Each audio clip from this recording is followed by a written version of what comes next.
لیکن میڈیا والے اکثر یہی بولتے ہیں کہ بھائی مولانا صاحب کے پاس مدارس کے طلبہ اب ان سے ہم یہ سوال کرتے ہیں کہ کیا مدارس کے طلبہ پاکستانی نہیں ہے؟ کیا مدارس کے طلبہ کا ووٹ چوری نہیں ہوا ہے؟ کیا وہ اپنے ووٹ چوری کرنے کا مطالبہ نہیں کر سکتے ہیں؟ کیا وہ روڈ پر نکل کر حکومت سے مطالبہ نہیں کر سکتے ہیں؟ کیا ان کے پاس ناطق کارڈ نہیں ہے؟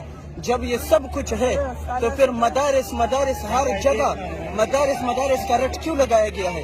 کیا مدارس، میں آپ کو یقین سے کہتا ہوں کہ دنیا کے اندر جو بھی پروگرامات ہو، چاہے خوشی کے پروگرامات ہو یا غم کے پروگرامات ہو، وہ علماء کرام اور مدارس کے قرات سے شروع ہوتے ہیں اور ان کے دعا پر ختم ہوتے ہیں، اور پرامن طریقہ، پرامن لوگ بھی مدارس والے ہیں۔